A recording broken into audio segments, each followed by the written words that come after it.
In this problem, let's consider an air conditioning duct through the attic of a building, and it's quite a large building because the duct length is 50 meters. So there's the duct with a length of 50 meters, and the attic is at a temperature of 40 degrees Celsius. So the air conditioning duct is exposed to this temperature Ts, which is at 40 degrees Celsius everywhere on the outside of the duct. So there's the duct, 40 degrees Celsius everywhere on the surface. Now through the duct, it's an air conditioning duct, so it would be air flowing in at a temperature of 10 degrees Celsius. So it is air, and the air is at a pressure of 1 atmosphere. So it is at atmospheric pressure of about 100 kPa. The volume flow rate of the air through the duct is equal to 0.3 cubic meters per second.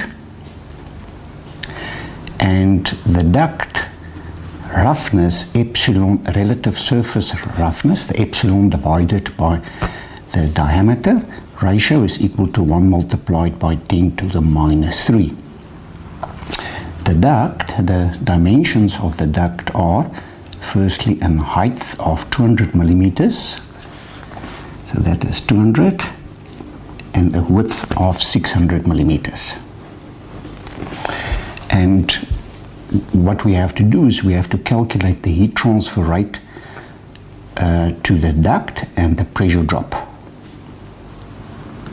So let's just revise the problem again. It's an air conditioning duct in an attic of a building. In the attic, the temperature of the air, the surrounding temperature on the outside of the air conditioning duct is 40 degrees Celsius. So this duct hasn't been, there's no insulation on the outside of the duct, which is obviously an error. So outside temperature is 40, the length of the duct is 50 meters, the volume flow rate is equal to 0.3 cubic meters per second, the surface roughness of the duct is equal to 1 multiplied by 10 to the minus 3. It is air that flow into the duct at a temperature of 10 degrees Celsius. The pressure is about 1 atmosphere, and we have to determine the heat transfer rate and the pressure drop, and obviously the outlet temperature of the air. The duct dimensions, 200 millimeters by 600 millimeters. Now we've done it already theoretically, where we've considered this type of problem where we have a constant surface temperature. So there is Ts, so that is the duct temperature on the outside. So that is 40 degrees and that is 40 degrees. We have the air inlet temperature. Here is the air inlet temperature Ti, which is at 10 degrees Celsius. And with this type of problem, the temperature profile is going to do something like that. It cannot be a linear increase in temperature because there's not a constant heat flux where every 1 meter you will have the same addition of heat transfer. So that is typically the profile that we're going to have. Now, we've already derived it, but with this type of problem, the outlet temperature is going to be equal to the surface temperature minus the surface temperature minus the inlet temperature, e to the minus NTUs. The NTUs is the number of transfer units, and the number of transfer units is defined as the heat transfer coefficient multiplied by the surface area for heat transfer divided by the mass flow rate and the Cp value. And then the heat transfer rate is equal to the heat transfer coefficient multiplied by the surface area, but not multiplied by the average temperature difference between the duct surface and the air, but the LMTD, the log mean temperature difference. The log mean temperature difference take into consideration this change in temperature profile and gives us a very accurate description of the temperature difference between the surface of the duct and the temperature of the air. Right, now With all these types of problems, there's not one specific recipe that we can follow, but in general we know that the things which are normally important is to calculate things like the mass flow rate. We can immediately see we're going to need the mass flow rate to calculate the NTUs. We're going to get the heat transfer coefficient. We're going to need the heat transfer coefficient. To get the heat transfer coefficient, we firstly need to get the Reynolds number, because we need to know if the flow is laminar or turbulent. Once we've got the Reynolds number, we can calculate the Nusselt number. And once we've got the Nusselt number, we've got the heat transfer coefficient, then we can calculate the LMTD, and then the heat transfer rate, and then lastly we can calculate the friction factor and the pressure drop. So those would typically be the things that we need to get before we can calculate many of the variables that were asked. Right. Now if we look at something like the mass flow rate and the Reynolds numbers, to be able to obtain that we need the properties of the air. And the properties of the air need to be obtained at a certain temperature. Now we don't have the outlet temperature, and we need to know what the inlet temperature is. So what we can do is we can assume an outlet temperature. So let's assume an outlet temperature. And in this case, I'm going to look at these temperatures and see that is 40, that is about 10. So I'm going to guess an outlet temperature of 30 degrees Celsius. That is obviously just a guess. You can go and make your own guess of what you want. An outlet temperature of more than 40 degrees Celsius is not going to make sense, and neither an outlet temperature of 10 degrees Celsius and lower. So you need an outlet temperature of somewhere between 10 and 40 degrees Celsius in any case. So let's assume the outlet temperature as 30 degrees Celsius. What we now can do is we can calculate the bulk temperature. Now the bulk temperature is the average of the inlet temperature and the outlet temperature divided by 2. So let's just go back to the sketch. So it is actually a linear interpolation between these two values, the inlet temperature and outlet temperature divided by 2, and that would give us the bulk temperature. So the bulk temperature in this case is 10. If I assume that as 30, so it would be 10 plus 30. 10 plus 30 divided by 2, and that would be a temperature of 20 degrees Celsius. So if I now go and look at textbooks, for example, the one that we are using, the textbook of Single and Gajar in the 4th edition, then we can go and get the properties of air. So I need to get the properties now at 20 degrees Celsius. And in the textbook of Single and Gajar, the properties are available in table A15. And from that table, I've obtained that the density is equal to 1.204 kilograms per cubic meters. The CP value is equal to 1007 joules per kilogram Kelvin. The thermal conductivity K is equal to 0.02514 watts per meter Kelvin. The viscosity is equal to 1.825 multiplied by 10 to the minus 5 kilograms per meter second, and the kinematic viscosity is equal to 1.516 multiplied by 10 to the minus 5 square meters per second, and the Prandtl number is equal to 0.7309. Let me just repeat all the properties again. So the properties is now at a temperature of 20 degrees Celsius. I've obtained it from table A15 from the textbook of Single and Gajar. The density of the air 1.204, CP 1007, K 0.02514, the viscosity 1.825 multiplied by 10 to the minus 5, the kinematic viscosity 1.516 multiplied by 10 to the minus 5, and the Prandtl number is equal to 0.7309. Now, before we start with all our calculations, let's just also calculate some properties that we are going to use. The one property is going to be the cross-sectional area, AC. The cross-sectional area would be the area through which the flow occurs. So it is that area there. So that would be equal to 0.2 multiplied by 0.6, and that would be equal to 0.12 square meters. Okay. Then the perimeter is this wetted area, which is then 0.6 plus 0.2 plus 0.6 plus 0.2. So 0.6 plus 0.2 plus 0.6 plus 0.2. And that gives us a perimeter of 1.6 meters. Then the other area is the area through which the heat transfer will occur. So the area through which the heat transfer will occur, if we look at the sketch again, would be that surface there. So on the inside we've got the cold air, on the outside we've got the air of the attic. So that would be the perimeter multiplied by the length. The perimeter is 1.6, the length is 50 meters, and that would give us a surface area for heat transfer of 80 square meters. Right, now let's go and calculate the mass flow rate of the air.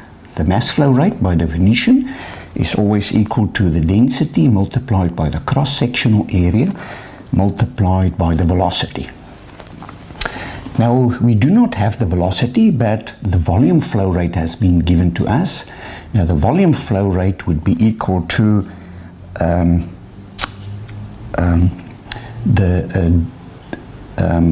the volume flow rate would be equal to the velocity multiplied by the cross-sectional area. So we can write this as the density multiplied by the volume flow rate, like that. And we can calculate the mass flow rate now. So the mass flow rate is equal to the density, which is equal to 1.204, multiplied by the volume flow rate, which is equal to 0.3, and that would then be equal to 0.3612 kilograms per second. If I want to, I can also go and calculate the velocity of the air now, again with the same formula. The mass flow rate is equal to the density multiplied by the cross-sectional area multiplied by the velocity. We have just now calculated the mass flow rate, which is equal to 0.3612, is equal to the density, which is equal to 1.204, multiplied by the cross-sectional area, which is 0.12 multiplied by the velocity. And now we can obtain the velocity as 2.5 meters per second. There we go. Right. Now, something else that is a little bit unusual from this problem is the duct geometry. All the equations that we have for Reynolds number, the Nusselt numbers, etc., were derived for an area which is a circular area and not a cross-sectional area like this. So it has been derived for an area like that, and I'm going to show you an example of that just now. But to be able to transform all these problems where we have another type of cross-sectional area, we make use of the concept of the hydraulic diameter. So the hydraulic diameter in this case is equal to 4 times the cross-sectional area divided by the perimeter. That is the definition for the hydraulic diameter. So it is equal to 4 times the cross-sectional area. The cross-sectional area, again, if we look at that sketch, would be the area, the cross-sectional area of the tube or the pipe. That is equal to AC, which is 0.2 multiplied by 0.6. We've already calculated it. There it is, as 0.12. And divided by not the perimeter, but the wetted perimeter. Now, because it is air and not water flowing through this channel, the air would connect to all 4 different sides. So it would connect to the whole perimeter, and the perimeter we've already calculated as 0.6 plus 0.2 plus 0.6 plus 0.2, and that is equal to 1.6. So 1.6, and if you calculate that, then it is equal to 0.3 meters.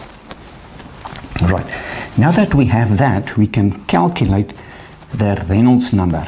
Now the Reynolds number, I'm going to use 3 different methods to calculate the Reynolds number with, and there's a specific reason for that. Firstly, we can calculate the Reynolds number from the definition, which is the density multiplied by the velocity multiplied by the hydraulic diameter divided by the viscosity. Or we can write it as the velocity multiplied by the hydraulic diameter divided by the kinematic viscosity. That is the second approach. And this third approach that we've already derived is to say that the Reynolds number is equal to 4 times the mass flow rate divided by pi divided by the hydraulic diameter. So those are the 3 different approaches that we can use to calculate the Reynolds number with. Now let's see if we calculate the Reynolds number like this. It is equal to the density, which is equal to 1.204, multiplied by the velocity, which is 2.5, multiplied by the hydraulic diameter, which is 0.3, divided by the viscosity, which is equal to 1.825, multiplied by 10 to the minus 5. So if we go and calculate it, then we can get the Reynolds number as 49,503. So that is about a Reynolds number of 50,000. It is larger than 2,300. So therefore we can say that the flow would be turbulent flow. Okay, so that is the one approach that we can use to calculate the Reynolds number with. The second approach is to say it is equal to the velocity multiplied by the hydraulic diameter divided by the kinematic viscosity, and the kinematic viscosity is just the normal viscosity divided by the density, and if you go and calculate that, you're going to get exactly the same answer. So I'm not going to write that out now. But let's look at the third approach. The third approach is to say it is equal to 4 times the mass flow rate, which is equal to 0.3612 divided by pi multiplied by the hydraulic diameter, which is 0.3, and surprise, surprise, we now get a Reynolds number of 83,999. Now what is the reason for that? The reason for that is it lies in the derivation of this equation. With the derivation of this equation, the assumption has been made that the geometry of the tube is circular, this type of geometry, and not for this one. So let me just show to you again how we've done it previously. We've said that the Reynolds number is equal to rho v multiplied by the diameter divided by the viscosity. And now we've got a cross-sectional circular area like that, and for that we've said that the mass flow rate is equal to rho multiplied by the cross-sectional area multiplied by the velocity. So we can say that the density multiplied by the velocity is equal to the mass flow rate divided by AC. Right. Now why did we write it like that? Because we want to substitute it into that equation there. So if we go and do that, then the Reynolds number is now equal to the mass flow rate divided by the cross-sectional area multiplied by the diameter divided by the viscosity. And the mass flow rate, there it is, multiplied by d. And now the cross-sectional area is pi divided by 4 multiplied by d squared. So if we go and solve that, then we get the equation 4 times the mass flow rate divided by pi divided by the diameter. So that is the equation that has been derived, and it's an easy equation to, in many cases, calculate the Reynolds number without it being necessary to go and calculate the velocity. In many cases, we've got the volume flow rate like here. We can just multiply it by the density, get the mass flow rate very quickly. So it is just a convenient method of calculating the Reynolds number. However, if we go and derive it from first principles for, again, now the geometry like this. That geometry there. And we now say, again, the Reynolds number by definition is equal to rho V multiplied by the diameter, the characteristic length, divided by the viscosity μ. And we have that the mass flow rate is equal to rho multiplied by the cross-sectional area multiplied by the velocity. Now remember, the cross-sectional area in this case is that area there. Previously the cross-sectional area was that area there. So again we can go and write the density multiplied by the velocity as the mass flow rate divided by the cross-sectional area. If we substitute it in this equation again, in this term of rho multiplied by the velocity, okay, that one there and that one there, so we want to do the substitution in there, so then it would give us the mass flow rate multiplied by d divided by the cross-sectional area and the viscosity. Now look what happens now in terms of the making it more simple. The first thing that we see is we've got the mass flow rate multiplied by d, and we do not really have a d for this geometry, but let's leave that for a minute.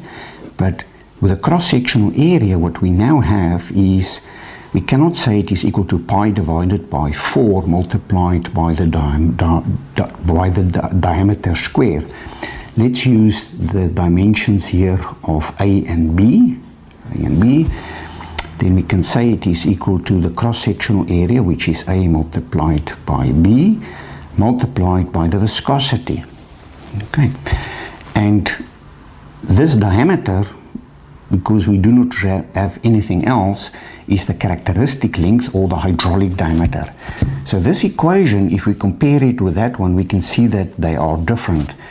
And if we now go and calculate it with this equation, then it is equal to the mass flow rate, which is equal to 0.3612, multiplied by the hydraulic diameter, which is 0.3, multiplied by the cross-sectional area, A multiplied by B, so that is 0.2 multiplied by 0.6, multiplied by the viscosity, which is equal to 1.825, multiplied by 10 to the minus 5, and guess what? We get a Reynolds number of 49,503. So now it is correct. So be careful for using this equation, this very simple equation to calculate the Reynolds number with, in terms of the mass flow rate. It is only valid for a cross-sectional area, and it is not valid for another type of geometry. When we get to another type of geometry, in this equation, this diameter is the characteristic length, and then we can use the hydraulic diameter here. But we have to be careful for this cross-sectional area if this area can be written in terms of the hydraulic diameter or not. Right, now that we have the Reynolds number and we know that the flow is turbulent, we can go and calculate the Nusselt number. Right, now if we can calculate the Nusselt number, I'm going to do it here, and you go and look in your textbook, you'll see that there are quite a number of equations that we can use to calculate the Nusselt number with. The first category of problems are for laminar flow, and the other category is for turbulent flow. We do not have laminar flow here, because if we had laminar flow, then it would have been easy. Then we could have said that the Nusselt number is equal to 3.66, because the wall temperature is a constant. But we've got turbulent flow. Now for turbulent flow, there are many equations that we can use, from the Ditters-Boelter equation to the Glinsky equation, just to mention a few. Now I'm going to use the simplest of the lot, because I'm lazy. So the Nusselt number is equal to 0.023, Reynolds to the 0.8, multiplied by Prandtl to the 0.4. Why 0.4? Well, in this equation, n is equal to 0.3 or 0.4. And if we have the case where the fluid is being heated, if it is being heated, then it is equal to 0.3. If it is being cooled, it is equal to 0.3. So in our case, the air that flows through the duct has been heated. So for that reason, we have to use a value of 0.4 there. And as I've already mentioned, this is the Ditters-Boulter equation. Let me just write it down, Ditters-Boulter. And the only reason I've used this equation is to save some time. But if you want to be more accurate, you can, for example, rather go and use the Glinsky equation, but you will see it takes a little bit more time to solve the problem with. Right, so the Nusselt number is now equal to 0.023 multiplied by the Reynolds number. The Reynolds number we've calculated as 49,503 to the 0.8 multiplied by the Prandtl number, and the Prandtl number is 0.7309 to the 0.4, and that gives us a Nusselt number of 115.6. Now, if you would have used the Glinsky equation, with the Glinsky equation, you first have to go and calculate the friction factor, but with the Glinsky equation, you would get a Nusselt number of 90.48. And you will see that the results vary by approximately 20%, and that is not unusual. So these equations can be out with plus or minus 20 to 40%, while the Glinsky equation accuracy is about plus or minus 10%. But we've used the Ditters and Boulter equation now, so with that we've calculated the Nusselt number as 115.6. So the Nusselt number is equal to the heat transfer coefficient multiplied by the hydraulic diameter divided by the thermal conductivity. So with the Nusselt number and the Reynolds number, we can use the hydraulic diameter concept for other types of geometries than circular tubes. The Nusselt number we have solved now as 115.6. We would like to calculate the heat transfer coefficient multiplied by the hydraulic diameter, which is 0.3, divided by the thermal conductivity, which is equal to 0.02514, and with that we can calculate the heat transfer coefficient as 9.688 watts per square meter degrees Celsius, which is a relatively small heat transfer coefficient. So what is also important now to remember is that if we look at this duct of 50 meters, so there's the 50 meters there. If we look at the heat transfer coefficient now, we have to realize that in this duct, if that is the duct there, the flow is going to take a certain distance before it is going to be fully developed. And because the flow is turbulent, it is very easy to calculate the hydrodynamic entrance length, and the thermal entrance length would be equal to 10 times the hydraulic diameter. So in this case it is 10 multiplied by 0.3, and that is equal to 3 meters. So if we look at this channel now, and let's suppose there's about 3 meters there, okay, then the flow is going to be fully developed after 3 meters, the velocity profile, there's the velocity profile, and the same with the temperature profile. There's the temperature profile. So in terms of the total length of this channel of 50 meters, it means that it's about 6% of the distance will be developing flow.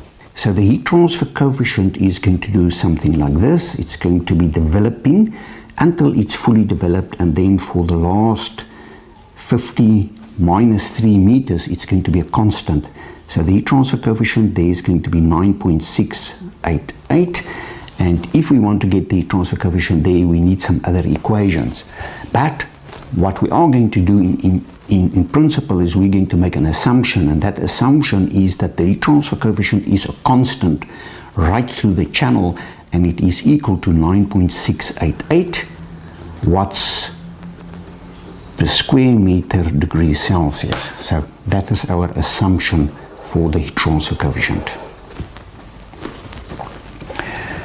Right, now just going back to what we've said here in the beginning, what we have to, before we can get the outlet temperature, we need to get the NTUs. So now that we have the heat transfer coefficient, we can actually calculate the NTUs, the number of transfer units. So the number of transfer units is equal to the heat transfer coefficient multiplied by the area for heat transfer divided by the mass flow rate and the CP. The heat transfer coefficient we have solved now as 9.688 multiplied by the area for heat transfer, which is 80, divided by the mass flow rate, which is equal to 0.3613, divided by the CP value, which is 1007, and that gives us an NTU value of 2.131.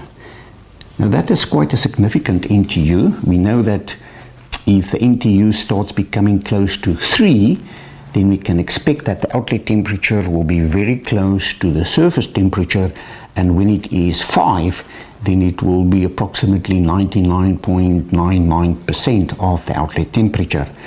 So this just guides us in terms of what we can expect for the outlet temperature.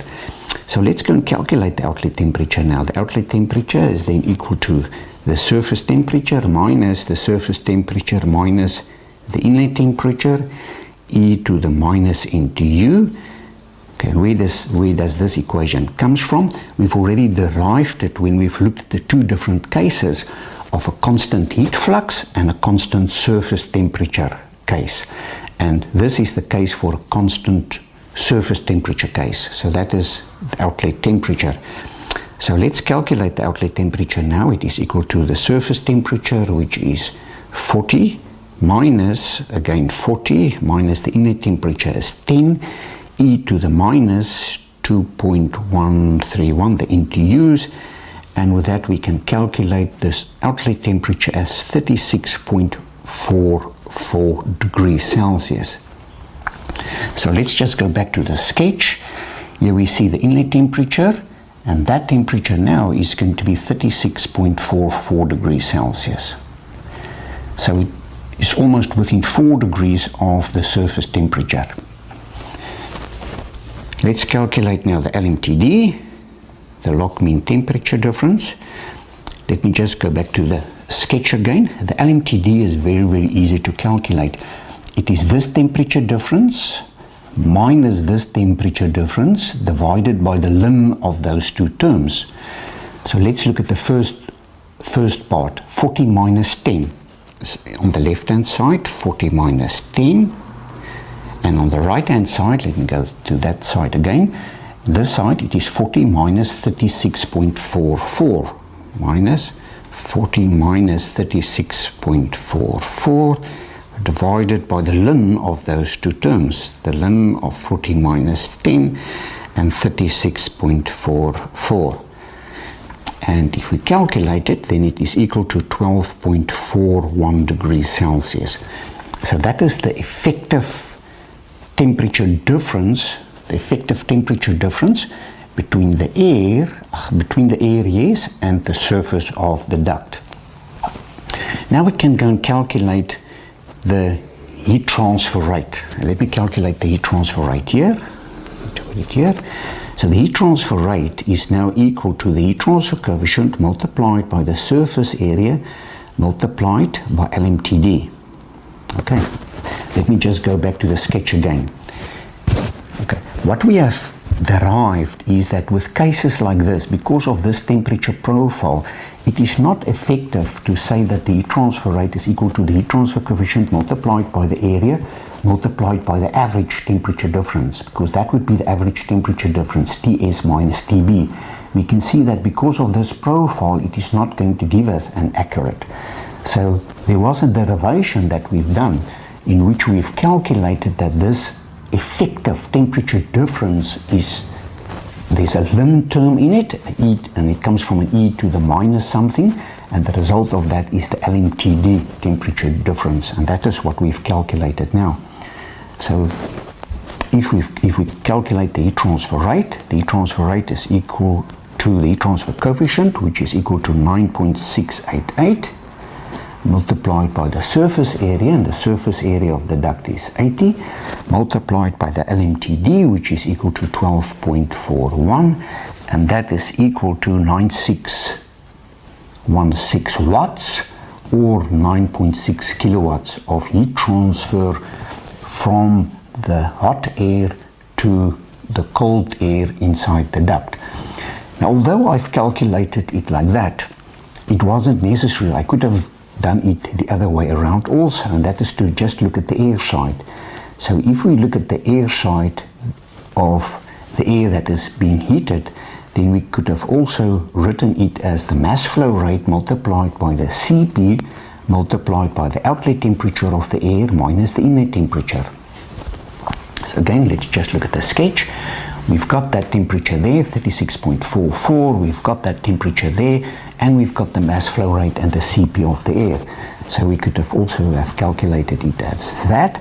The mass flow rate of the air is equal to 0.3612 multiplied by the Cp value, which is 1007, multiplied by the outlet temperature, which is 36.44 minus 10, and fortunately we get the same answer, 9616 watts, or 9.6 kilowatts.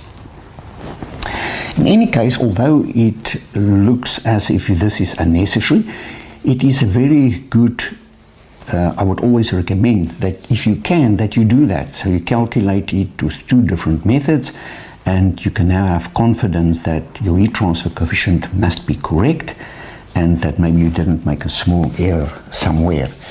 So that is now the heat transfer rate through the tube. If we can just come back to what was originally asked for us, what was originally also asked was not only the heat transfer rate and the outlet temperature, but also the pressure drop through the duct. Now, to get the pressure drop, we need the friction factor. And the friction factor, there are two different ways that we can get it. The one is we can go directly to the Moody chart. Now, the Moody chart, typically there's one in this textbook of Single and Gajar at the back, gives the friction factor as a function of Reynolds number. If you don't have the textbook, there are many other sources that you can get it from. And we know that in the laminar flow regime, the friction factor is divided by 64 divided by the Reynolds number, and this is where we have transition, and typically for a smooth tube, epsilon divided by d, we will get a curve like that. However, in this case, the channel is not a smooth channel. It has been given to us that epsilon divided by d is equal to 1 multiplied by 10 to the minus 3. So that is equal to 0.001. So there are two ways that we can go and get the Reynolds number from. The first is directly from the graph, and that is to go and look at a Reynolds number of 49,503. There you go. And from there, from that, you'll be able to get the friction factor as about 0.02. Okay. Now, there are two problems from using this method. The one is getting the Reynolds number of 49,503 is almost impossible. At best, you will get about a Reynolds number of 50,000, and then getting the friction factor to more than one significant digit is very, very difficult. So typically, I could at best get it to as approximately 0.02.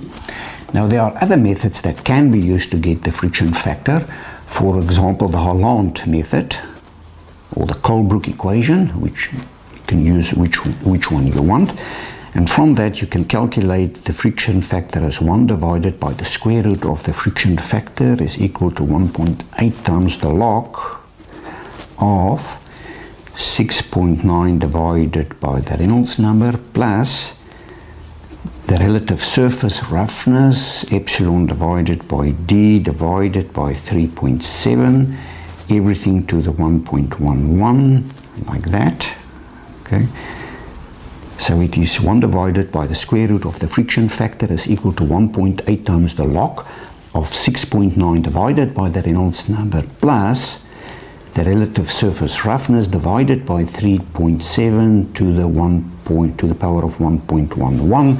And if you can go and solve it, okay, let's just do that. It is 1.8 times the log of 6.9 divided by the Reynolds number, which is 49,503, plus the relative surface roughness, which is 0.001, divided by 3.7, everything to the power of 1.11. And if you go and calculate it, then the friction factor is now equal to 0.02376. So we can immediately see that there's the advantage. If you go and calculate it with an equation, you can get it more accurately. But for test and exam purposes, I would be more than happy if you can get the friction factor directly from the Moody chart. Right, now that you've got the friction factor, sorry, that is, I shouldn't have written it like that. So that is still 1 divided by the square root of that. So if we go and solve the friction factor, it is equal to 0.02376. Right, now that we've got the friction factor, we can go and calculate the pressure drop. We know that the pressure drop is equal to the friction factor multiplied by L of D multiplied by rho V squared divided by 2. So the friction factor is equal to 0.02376 multiplied by the length of the tube, which is 50 meters, divided by the hydraulic diameter, which is 0.2, multiplied by the density, which is equal to 1.204, multiplied by the velocity is 2.5 square, everything divided by 2, something like that. And if you can calculate it, then the pressure drop is going to be 14.9 pascals. Right, so we've calculated everything now that we should have calculated, and it is now a good opportunity to very critically look at what we've done and look at all the weaknesses and all the strengths of our calculations. The first thing that is important that we have to remember is that we've made an assumption previously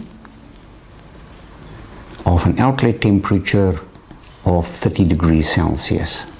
Okay, and now we have seen that actually the outlet temperature is not 30, but it is 36.44.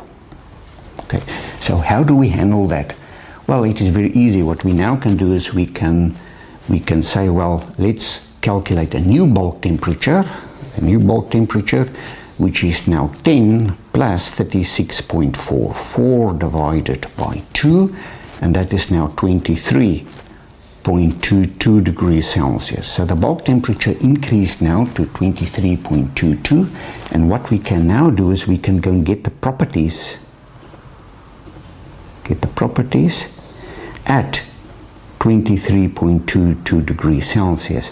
And the properties that we are referring to is the density, it is the Cp value, it's the K value, the two values for the viscosities, and the Prandtl number. And we can go and recalculate everything.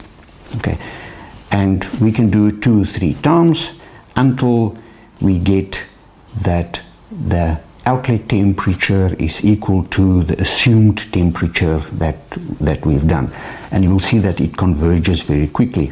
However, what you will also see is that if you go and redo all the calculations, that it makes a very, very small difference.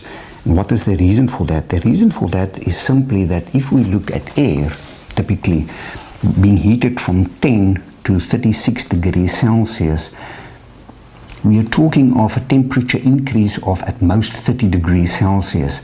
And at such a small temperature increase, the properties of air almost doesn't change at all. If this wall temperature was maybe a few hundred degrees Celsius, then this temperature difference might also increase maybe with 100 degrees Celsius or something like that. And then the changes in properties might be very significant. So there's not one specific rule that should be used for this, except for using your judgment, your engineering judgment, and to look at every problem very critically. Now, although the method is being used of getting the bulk temperature as the average between the inlet temperature and the outlet temperature. What I would consider in this case is rather to say, well, we know that the LMTD is equal to 12.41. Okay, now what is the LMTD? The LMTD again is the effective temperature difference between the surface and the air. And what I would then do is I would rather say that let's assume a bulk temperature of 40 minus 12.41, which is equal to about 26 degrees Celsius. Okay, and go and get the properties at 26 degrees Celsius. But again, as I've said previously, if you go and do that, if you go and get the properties now at 26, go and redo all the calculations, you will see that it is really going to make changes maybe of less than 1 or 2%. Changes will not be very big. The other refinement that can be done is, as I've mentioned previously, is we have used the Nusselt number calculated from the Dittus and Boulter equation. You can also go and calculate the Nusselt number, it's dB for Dittus Boulter. You can also go and calculate it from Glinsky, which is more accurate. And I've already discussed it with you that with the Glinsky you're going to get a value of 90.48 for the Nusselt number in comparison with 115.6 for the Dittus and Boulter equation, and that is a 20% change, and that 20% change will obviously have a significant influence on the heat transfer coefficient, also approximately 20%, and it means that this heat transfer rate that we've calculated here can be influenced by approximately 20%. So that refinement can be done if it is necessary, but in general I think that is the principle of how we solve these types of problems of internal forced convection, where we have a surface temperature that remains constant. Thank you very much.